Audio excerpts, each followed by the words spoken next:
नमस्कार, डेस्टिनी 144 में आपका स्वागत है। मैं आपको आज ईंधन का जो सेकंड पार्ट के बारे में पूरी स्टडी करेंगे। हम ईंधन के अंदर आपको बताया कि पेट्रोलियम पदार्थ पढ़ चुके थे। पेट्रोलियम पदार्थ के डिफरेंट जो पोर्शन है, डिफरेंट अवयव के बारे में हम स्टडी कर रहे थे। ठीक है, मैंने पेट्रोल बताया था, डीजल बताया था आपको, प्राकृतिक गैसों के बारे में मैंने आपको पूरी जानकारी दी थी। तो ठीक है, इससे आगे कुछ और अवयव है और पेट्रोलियम पदार्थ से जो बनने वाले दूसरे पदार्थ है उसके बारे में मैं आपको जानकारी दूंगा। तो मैं आपको पहले बता देना चाहता हूं, आप हमारे डेस्टिनी 144 की प्लेलिस्ट में जाके और सभी विषयों की स्टडी कर सकते हैं, जैसे कि राजस्थान हिस्ट्री है, राजस्थान का कल्चरल है, इंग्लिश के बारे में आप जानकारी ले सकते हैं। और आप जो साइंस के वीडियो भी वहां पे आपको मिल जाएंगे। और इसके अलावा जो पॉलिटिकल साइंस है, देवेंद्र सर वहां पे पढ़ा रहे हैं, तो उसको भी आप पढ़ सकते हैं। ठीक है, करंट अफेयर्स के कई सारे वीडियो भी रेगुलर डाले जा रहे हैं विजय सर द्वारा, तो वो भी आप पढ़ सकते हैं। तो आप हमारे चैनल को लाइक, शेयर और सब्सक्राइब करते रहें। ठीक है, आज हम जो है ईंधन के बारे में आगे पढ़ेंगे। ईंधन के बारे में जो पहला टॉपिक डालेंगे, पहली हेडिंग डालेंगे, आप डालेंगे आज के लेक्चर के अंदर पेट्रोलियम गैस। तो मैं लिखता हूं पेट्रोलियम गैस, आप भी हेडिंग डाल लीजिए पेट्रोलियम गैस।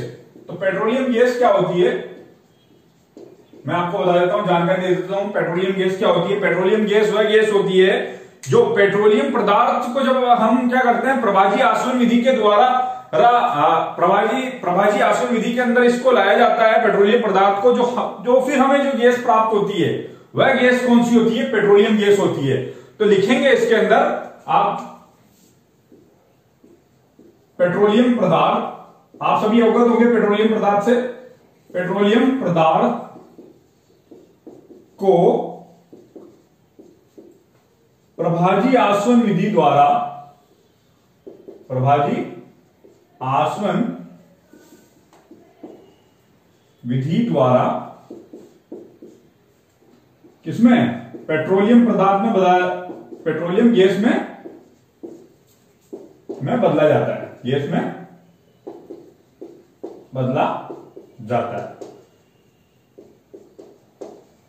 ठीक है, आपके पास था पेट्रोलियम पदार्थ, आपने प्रभाजी आसवन विधि के द्वारा क्या बना लिया? पेट्रोलियम गैस बना लिया। अब पेट्रोलियम गैस को क्या करेंगे, जब हम उच्च ताप पर क्या कर देंगे, द्रवितीकरण कर देंगे या द्रवित कर देंगे, तो आपको एक बहुत ही महत्वपूर्ण गैस जो मिल जाएगी, एलपीजी, जो आपके घरों में काम में आती है। ठीक है, वो एलपीजी आपको मिल जाएगी। तो हम क्या करते हैं, पेट्रोलियम पदार्थ को क्या कर देते हैं, उच्च ताप पर क्या कर देते हैं, द्रवित कर देते हैं। ठीक है, उच्च ताप पर द्रवित कर देते हैं, तो आपको क्या मिल जाती है? एलपीजी मिल जाती है। तो लिखेंगे एलपीजी।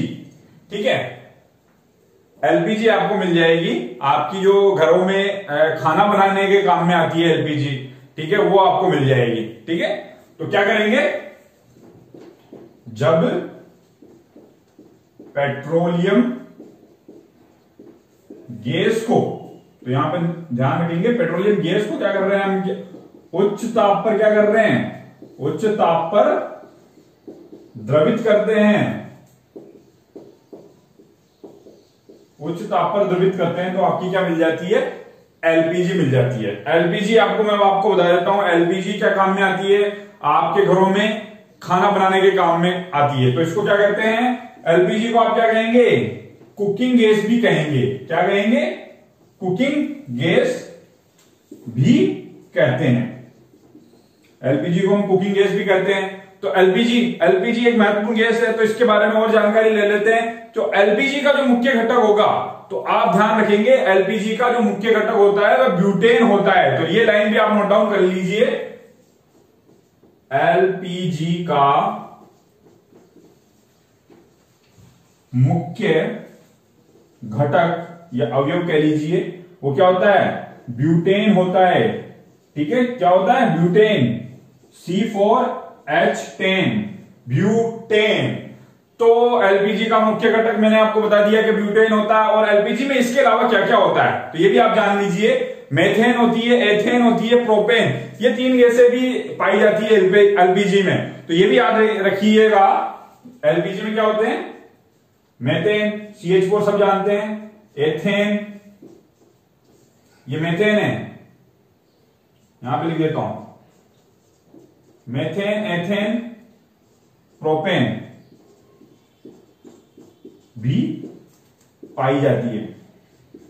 ठीक है, यहां तक मैंने आपको जानकारी नोट करा दी है एलपीजी के बारे में। एलपीजी को क्या करा जाता है, उच्च ताप पर, जब जो पेट्रोलियम गैस को उच्च ताप पर द्रवित किया जाता है तो आपकी एलपीजी, घरेलू गैस जिसे कुकिंग गैस भी कहते हैं, वो प्राप्त होती है। और इसका घटक मैंने आपको बता दिया है कि ब्यूटेन C4H10 होता है, और इसके अलावा एथेन, मेथेन, एथेन, प्रोपेन भी इसके अंदर पाई जाती है। ठीक है, अब एक बात और ध्यान रखिए, ये क्या होती है, एक गंधहीन गैस होती है।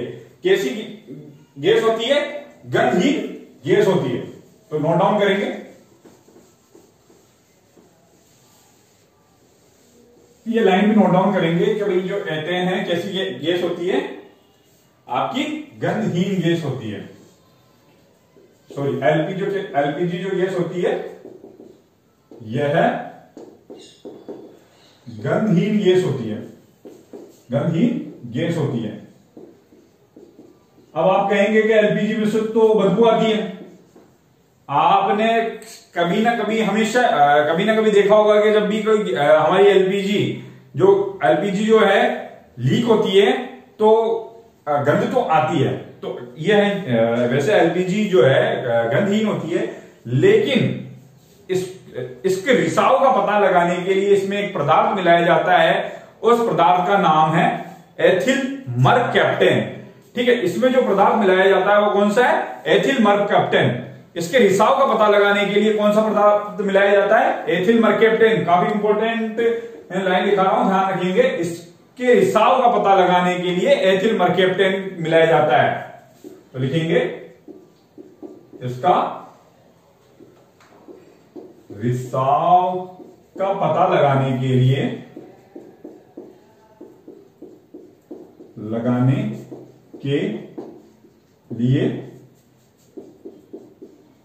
एथिल लगाएंगे पहले मर और उसके बाद में कैप्टेन, एथिल मर्कैप्टेन मिलाया जाता है। ठीक है, तो एथिल मर्कैप्टेन मिलाया जाता है जिससे आपको काफी बदबू आती है। तो आपको पता चल जाता है कि भाई हमारी एलपीजी है जो द्रवित पेट्रोलियम गैस है जो लीक हो रही है, तो आपको पता चला जाता है कि एलपीजी लीक हो रही है। ठीक है, तो ये अब जानते हैं कि ये एथिल मर्कैप्टेन होता क्या है। ठीक है, तो इसका एक ध्यान रखिएगा, C2H5SH, ये इसका फॉर्मूला है। ठीक है, C2H5SH, ये S क्या है यहां पे, सल्फर। क्या है, सल्फर। तो सल्फर इसका मुख्य कंटेंट होता है एथिल मर्कैप्टेन का। इसलिए आपने कई बार पढ़ा होगा, कई जगह पढ़ा होगा कि भाई सल्फर मिलाया जाता है।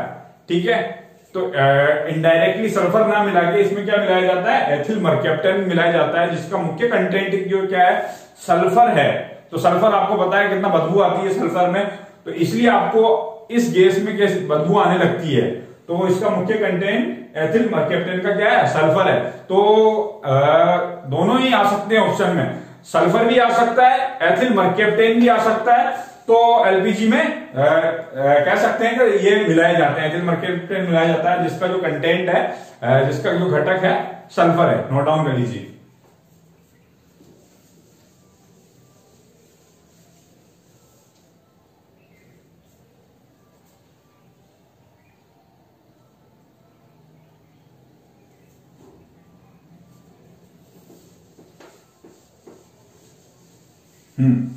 हमने एलपीजी पूरी पढ़ ली, लिक्विड पेट्रोलियम गैस है जो पूरा पढ़ लिया है। अब बात करते हैं गैसोहोल की। ठीक है, ये भी एक और पेट्रोलियम का ही एक पदार्थ है, गैसोहोल। ठीक है, सुना होगा नाम आपने। तो हेडिंग डालेंगे गैसो। ठीक है, तो गैसोहोल क्या होता है, दो अलग अलग पदार्थों से मिला होता है, बना होता है। एक होता है गैसोलीन, गैसोलीन से मिला बना रहेगा, और एक है ये एथिल अल्कोहल, जो शराब जो होती है, दारू जो होती है, ये भी उसके अंदर मिला हुआ होता है। ठीक है, ये होता क्या है, पेट्रोल की तरह ही होता है, पेट्रोल ही होता है, पेट्रोल की तरह नहीं, पेट्रोल ही होता है बिल्कुल। इसमें जो 10% क्या मिला देते हैं, अल्कोहल मिला देते हैं, एथिल अल्कोहल मिला देते हैं, तो ये आपका क्या हो जाता है, गैसोहोल बन जाता है। पेट्रोल के अंदर हम क्या मिला देंगे, 10% एथिल अल्कोहल मिला देंगे, तो आपका गैसोहोल है जो आपको प्राप्त हो जाता है। अब ये गैसोहोल जो सर्वप्रथम कहां पे यूज किया गया था, ब्राजील के अंदर यूज किया गया। ठीक है, तो मैं इस बारे में आपको जानकारी दे देता हूं। तो ये गैसोलीन के अंदर क्या मिलाएंगे हम, 90% होता है ये गैसोलीन। कितना, गैसोलीन यानी पेट्रोल, पेट्रोल का ही दूसरा नाम है गैसोलीन। ठीक है, क्या नाम है, गैसोलीन। और इसमें क्या मिला देंगे, एथिल अल्कोहल, ये हमने मिला दिया एथिल अल्कोहल, सब जानते हैं एथिल अल्कोहल। एथिल अल्कोहल को मिला दिया 10%।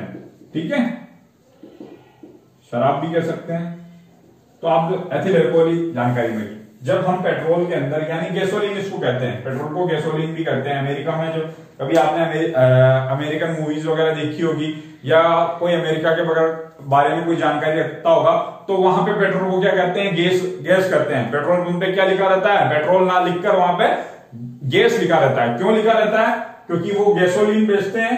ठीक है, गैसोहोल वहां पे बिकता है। ठीक है, ब्राजील के अंदर गैसोहोल सबसे सिर्फ और सिर्फ गैसोहोल ही बिकता है। और वो जो हमारी जो अमेरिकन कंट्री है, वहां पे उसको गैसोलीन कहा जाता है, और तो शॉर्ट फॉर्म में उसको क्या बोलते हैं, वो गैस बोलते हैं। ठीक है, क्या बोलते हैं, इसलिए मैंने यहाँ पे उसका पेट्रोल का दूसरा नाम लिखा है गैसोलीन। 90% ये मिलाया जाता है गैसोल के अंदर, और प्लस 10% एथिल अल्कोहल मिलाया जाता है। तो भाई इन्होंने अल्कोहल क्यों मिलाया, अल्कोहल इसलिए इन्होंने मिलाया क्योंकि ये क्या होता है, पर्यावरण हितैषी होता है, प्रदूषण कम देता है। प्रदूषण क्या होता है, इससे कम होता है। तो लिखेंगे इसके बारे में, यह पर्यावरण हितैषी होता है,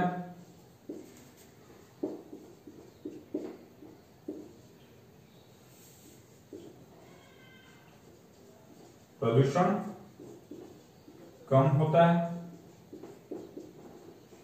सर्वप्रथम कहां पे यूज किया गया था इसका, सर्वप्रथम इसका उपयोग ब्राजील देश ने किया था। ब्राजील में किया गया। ये सारी जानकारी आप नोट डाउन करो, फिर आगे बढ़ते हैं।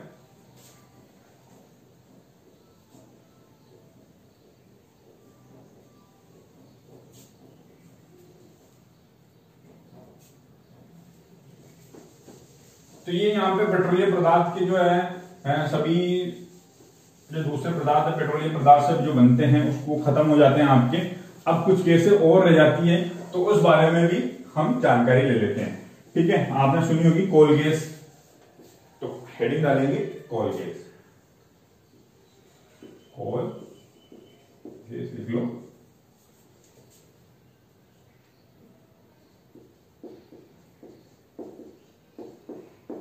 तो कोल गैस किससे मिलकर बनी होती है, ठीक है। ये कोल गैस जो है आपका हाइड्रोजन से मिलती है, नाइट्रोजन से, कार्बन डाइऑक्साइड से, कार्बन मोनोऑक्साइड से और एसिटिलीन, एथेन, मेथेन, ये सभी से मिलकर जो एक गैस बनती है उसको क्या कहते हैं, हम कोल गैस कहते हैं। ठीक है, तो इसका कॉम्बिनेशन याद रखना है कि भाई किन किन गैसों से मिलकर बननी होती है। यहीं से इतना सा क्वेश्चन आ सकता है, इसको काफी घुमा फिरा के भी पूछ सकते हैं। जैसे कि ये कोल गैस के कौन सा घटक है या कौन सा घटक नहीं है, यहीं से ही बन जाते हैं। लेकिन आप अगर ये याद कर लेंगे कौन कौन से इसके अंदर गैसें पाई जाती है, कौन कौन से अवयव इसके अंदर पाए जाते हैं, तो आप आसानी से इसका जवाब दे सकते हैं। ठीक है, तो लिख लीजिए कोल गैस में hydrogen, nitrogen, carbon dioxide, carbon monoxide, methane, ethane,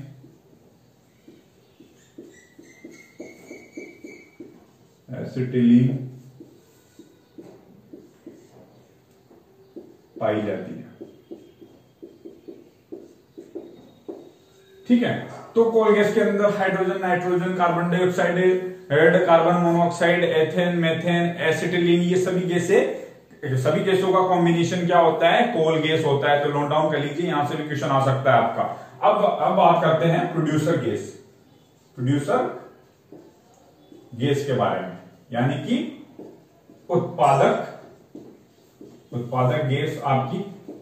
ठीक है, उत्पादक गैस के बारे में बात कर लेते हैं। उत्पादक गैस होती कौन सी है? ठीक है, वही यहां से क्वेश्चन बनता है।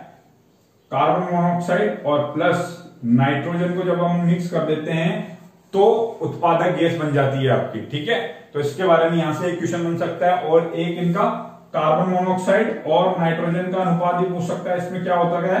2:1 होता है। तो प्रोड्यूसर गैस के बारे में बात करते हैं तो आपको सीधा सीधा क्वेश्चन कौन सा आ सकता है? प्रोड्यूसर गैस कौन सी है? Carbon monoxide plus nitrogen. सीधा आपको आंसर लगाना है कि प्रोड्यूसर गैस कौन सी है?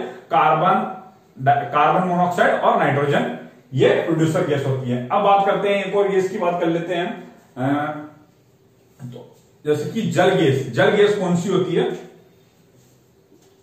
तो यहां पे भी डाल देंगे जल गैस कह लीजिए इसको, भाप भंगार गैस कह लीजिए, भाप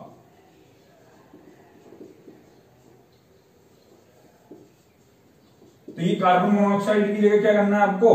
कार्बन मोनोऑक्साइड की जगह हाइड्रोजन अगर आप लगा देंगे तो आपकी कौन सी गैस बन जाएगी? जल गैस बन जाएगी। अब ये कैसे प्राप्त होती है? जब आप क्या करेंगे, जब आप कोक के ऊपर पानी अगर पटक देंगे, गर्म कोक के ऊपर अगर आप पानी पटकेंगे तो एक गैस उत्पन्न होगी, उसका नाम है जल गैस, भाप भंगार गैस। ठीक है, तो ये भी आप ध्यान रखेंगे।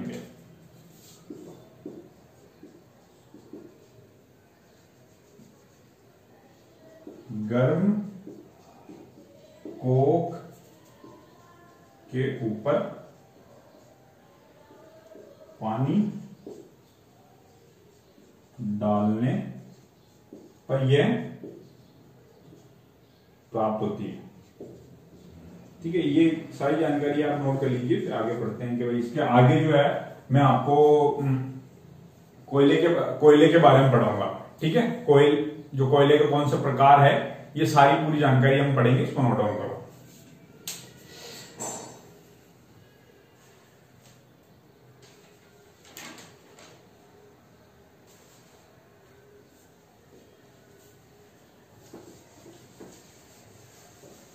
तो चलते हैं, हेडिंग डालिए कोयले के बारे में। तो कोयला आपको बताइए कि क्या जीवाश्म ईंधन है। जीवाश्म ईंधन की परिभाषा हम ऑलरेडी पढ़ चुके हैं। जो भाई वर्षों पूर्व क्या हुआ, जीव जंतु दब गए, जीव जंतु पेड़ पौधे जम गए और उसके बाद में क्या हुआ, एक जीवाश्मीकरण की प्रक्रिया हुई। जीवाश्मीकरण की प्रक्रिया के बाद में कार्बनीकरण की प्रक्रिया हुई, उससे क्या मिला? कोयला प्राप्त हुआ। क्या प्राप्त हुआ? कोयला प्राप्त हुआ। तो लिखेंगे कोयला मैंने बताया कि आपको कैसे प्राप्त हुआ। कोयला जो है जीवाश्मीकरण एवं कार्बनीकरण की प्रक्रिया से प्राप्त हुआ। तो लिख लेंगे जीवाश्मीकरण की मैं ऑलरेडी परिभाषा है जो लिखा चुका हूं, जीवाश्मीकरण और कार्बनीकरण से प्राप्त हुआ। कार्बनीकरण से प्राप्त हुआ।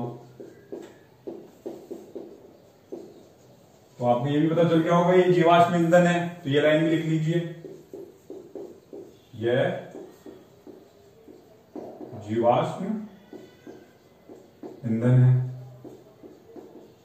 वर्षों पूर्व, ठीक है, जीवाश्म ईंधन है। आपको एक पहले आपको बताया था परंपरागत, गैर परंपरागत, तो ये भी आपको पता चल गया होगा कि ये कोयला हमें जो पीढ़ी दर पीढ़ी से यूज करते आ रहे हैं, तो ये परंपरागत ईंधन है। अब बात करते हैं कि भाई कोयले में और क्या क्या पाया जाता है। कोयले में आप ध्यान रखना, सल्फर, नाइट्रोजन और लोहा भी पाया जाता है। क्या पाया जाता है? सल्फर, नाइट्रोजन और लोहा भी पाया जाता है। ये भी एग्जाम की दृष्टि से महत्वपूर्ण है। तो कोयले में सल्फर, नाइट्रोजन एवं लोहा लोहा भी मिलता है। ठीक है,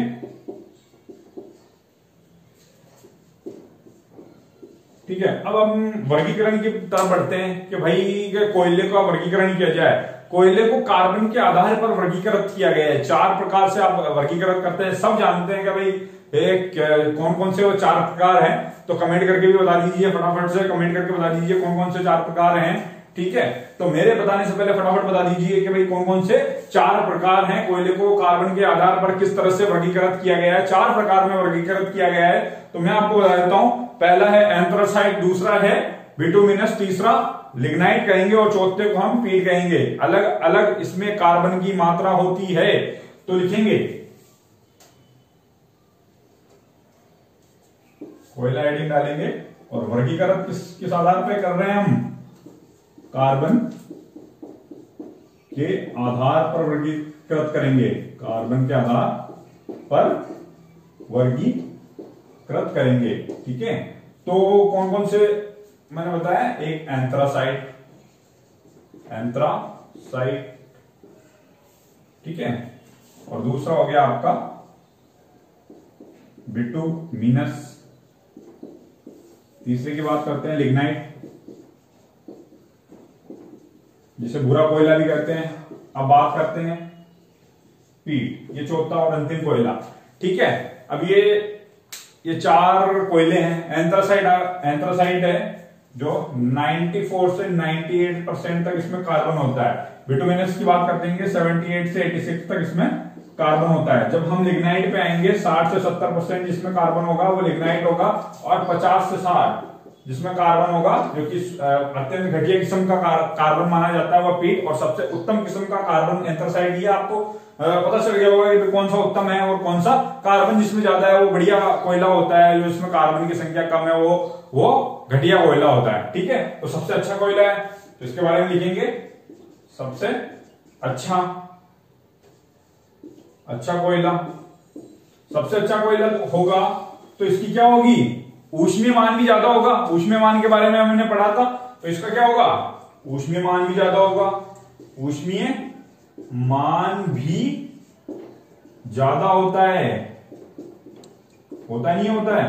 ठीक है, अब ये ऊष्मीय मान ज्यादा है तो अब इसका मतलब अच्छा चलेगा।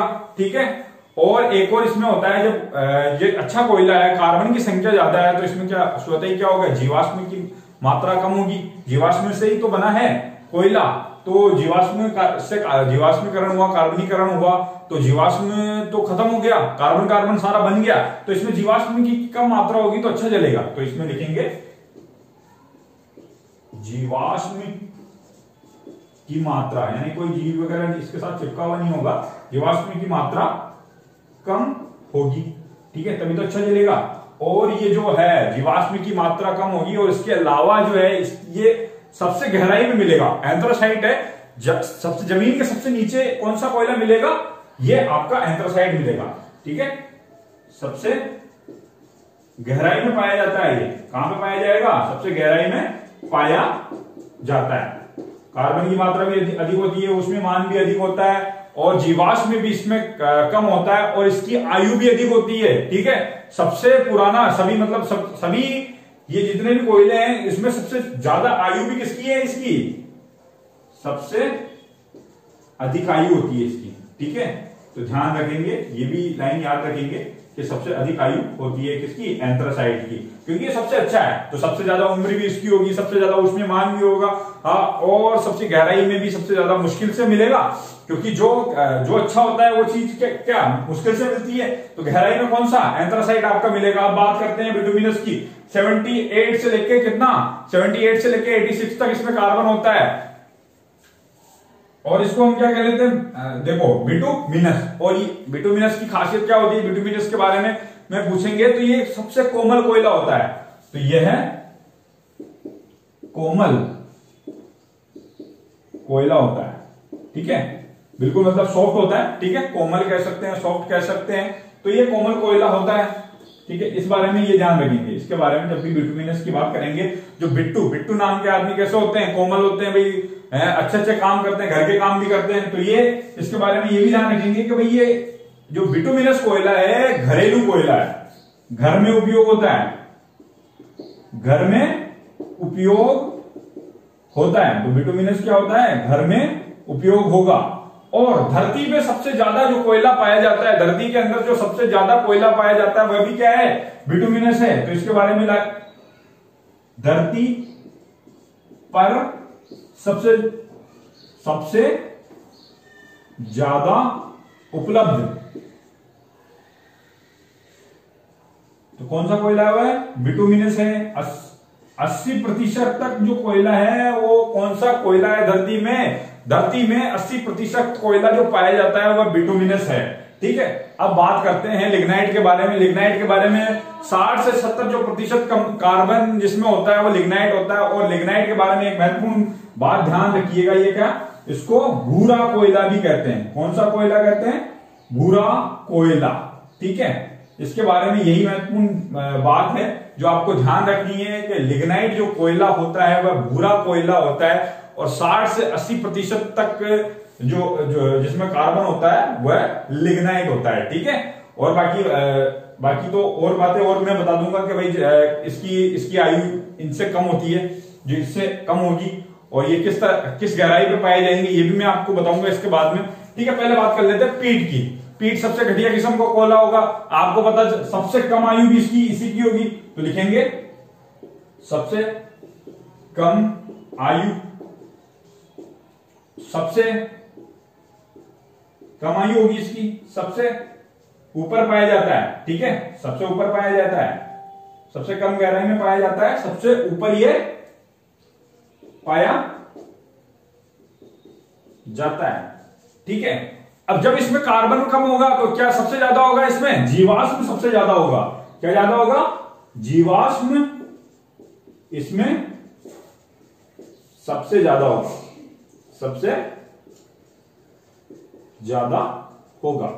तो आपको मैंने पूरा कोयले के बारे में पूरा डिटेल जानकारी दे दी है। ठीक है, एंथ्रासाइट सबसे अच्छा होता है 94 से 98। उसके बाद में आता है बिटुमिनस, कोमल कोयला जिसे कहा जाता है। एंथ्रासाइट सबसे अच्छा होता है, इसको कोमल कोयला कहा जाता है। 80% यानी कि धरती पे सबसे ज्यादा कोयला कौन सा है? बिटुमिनस, जो घरेलू उपयोग, घर के अंदर भी काम में आता है। इसे घरेलू कोयला किसे कहा जाएगा? बिटुमिनस को घरेलू कोयला कहा जाता है। अब लिग्नाइट की बात करते हैं, तो लिग्नाइट को क्या नाम दिया गया है? भूरे कोयले के नाम से इसको जाना जाता है। और पीट की जब बात करते हैं 50 से 60% में कार्बन होगा, तो सबसे घटिया किस्म का कोयला कौन सा होगा? पीट कहलाएगा। और ये सबसे ज्यादा इसमें जीवाश्म होंगे और सबसे कम आयु का होगा। ठीक है, तो क्यों कम आयु का होता है? क्यों, कहां पे, कितनी गहराई पे कौन सा कोयला पाया जाता है? तो हेडिंग डालिए गहराई, कोयले की गहराई। इसको नोट डाउन कर लो आप, या तो इसका स्क्रीनशॉट ले लो और या इसको नोट डाउन कर लो।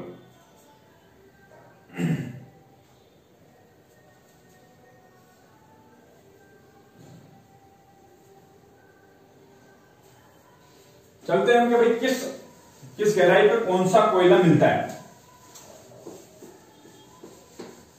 देखिए, ये जो रीट लेवल 1 के अंदर ये आते हैं ये टॉपिक, और भी सभी ये साइंस के जो टॉपिक हैं सभी एग्जाम में महत्वपूर्ण हैं। ठीक है, इनको अच्छे से आप स्टडी कर लें। कभी भी आप कोई भी एग्जाम देने जाएंगे तो ये टॉपिक तो आने ही आने हैं, तो इनको आप पढ़ के जाएं, अच्छे से पढ़ लें। और रीट में तो बहुत ही महत्वपूर्ण है।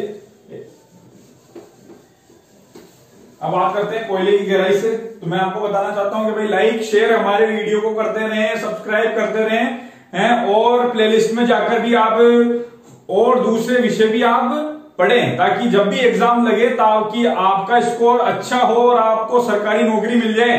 तो आप लिखेंगे कोयले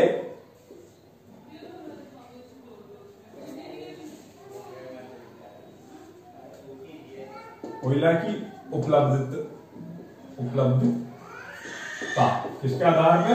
गहराई के आधार पर। भाई किस गहराई पे कौन सा कोयला मिलता है। ठीक है, ठीक है। तो उल्टा याद रख लेंगे आप, जैसे कि पीट, लिग्नाइट, जो अभी हमने क्रम पढ़ा उसका जस्ट उल्टा क्रम, पीट, लिग्नाइट, बिटुमिनस। ठीक है, बिटुमिनस और ये आपका एंथ्रासाइट। ठीक है, तो इसको ये गहराई के आधार पर जैसे कि सबसे गहराई पे जो सबसे ज्यादा नीचे दबा होगा, जो सबसे ज्यादा भार वहन करेगा, कठिनाई सहन करेगा, वो क्या सबसे अच्छा कोयला होगा, उसकी आयु भी सबसे ज्यादा होगी। ठीक है, इसकी आयु के बारे में मैं आपको बता चुका हूं, सबसे ज्यादा अधिक आयु होगी इसकी किसकी, एंथ्रासाइट की और सबसे अच्छा कोयला होगा। ठीक है, और गहराई में भी सबसे ज्यादा नीचे कौन सा है, एंथ्रासाइट सबसे अधिक गहराई में, सबसे अधिक गहराई में कौन सा होगा, एंथ्रासाइट। ठीक है, इसको एक ट्रिक से भी याद रख सकते हैं आप, जैसे कि पीली बीए। ठीक है, पीली बीए याद रख सकते हैं कि भाई पीली बीए से भी याद रख सकते हैं भाई क्या गहराई का क्रम है, क्या इनका जो कौन कौन से कोयले होते हैं। ठीक है, पीठ सबसे ऊपर होता है, यह सबसे कम गहराई लिख सकते हैं, यह भी सबसे ऊपर होता है, कम गहराई में होता।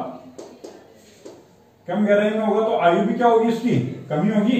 सबसे कम आयु किसकी होगी, पीठ की होगी। सबसे ज्यादा जीवाश्म इसमें होंगे, तो जीवाश्म का क्रम भी यही होगा, सबसे ज्यादा इसमें, फिर उसमें उससे कम, और धीरे धीरे जब एंथ्रासाइट पे जाते हैं तो एंथ्रासाइट में जीवाश्म भी सबसे कम होते हैं। इसी तरह से गहराई भी इसी तरह से, भाई सबसे कम गहराई वाला, सबसे ज्यादा वाला एंथ्रासाइट, उसके बाद में बिटुमिनस फिर लिखना है, और सबसे कम गहरा पीठ। तो ये कोयले की गहराई का क्रम है। इसी तरह से जीवाश्म, जैसे जीवाश्म है, जीवाश्म की तरफ से जाते हैं तो नीचे जाते हैं तो कम होते जाते हैं जीवाश्म, आगे आयु भी नीचे जाते हैं तो बढ़ती जाती है।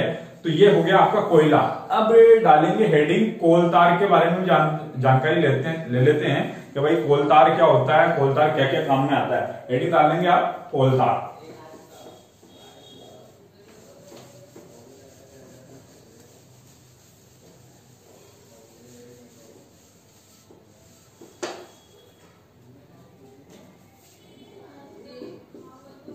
कोलतार, ठीक है, आपने देखा होगा सड़कों पे कई बार काला काला डामर बिछाते रहते हैं। ठीक है, काला डामर बिछाते रहते हैं, जो काला बिल्कुल काला और द्रवित पदार्थ होता है उसको हम क्या कहते हैं, कोलतार कहते हैं। ठीक है, तो कोलतार कहते हैं उसे।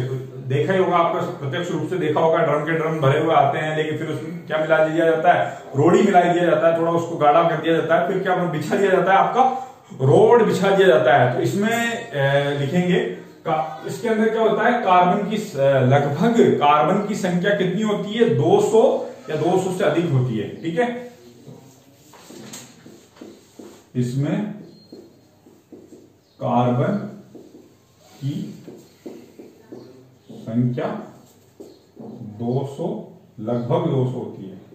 ठीक है, लगभग 200 होती है। अब ये क्या क्या काम में आता है, एक तो काम मैंने आपको ऑलरेडी बता दिया, जैसे कि ये रंगों के रंजक के रूप में भी काम में आता है, रंग करने के अंदर भी ये कोलतार काम में लिया जाता है। दवाइयों के अंदर काम में आता है, नेफ्थीन बनाने में ये काम में आता है। ठीक है, तो ये इसके कार्य हैं कोलतार के, ये कार्य भी आप लिख लीजिए। उपयोग, दवाइयां जब बनाएंगे, दवाइयां बनाने में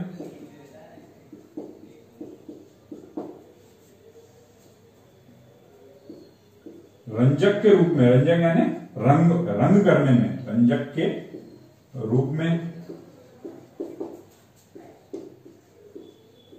नेफ्थीन बनाने में, तो ये इसके कार्य हैं। सड़क, जैसे कि सड़क बनाने में भी इसको काम में लिया जाता है। तो ये आपका यहाँ पे जो ईंधन है, ईंधन को मैंने पूरी तरह से समाप्त कर दिया है, कंप्लीट हो गया है ये आपका। ठीक है, तो इसको आप अच्छे से पढ़ लें। ठीक है, दोबारा रिवाइज भी करें, बार बार इसको पढ़ें ताकि आपको ये पूरा अच्छे से याद हो जाए। और आप हमारे चैनल डेस्टिनी 144 को लाइक, शेयर और सब्सक्राइब करें। ठीक है, मैं फिर आपको बताना चाहूंगा कि प्लेलिस्ट में जाके और बाकी जो सभी वीडियो हैं आप उसकी भी आप पूरी तरह से डिटेल स्टडी कर सकते हैं। धन्यवाद, आपका दिन शुभ रहे।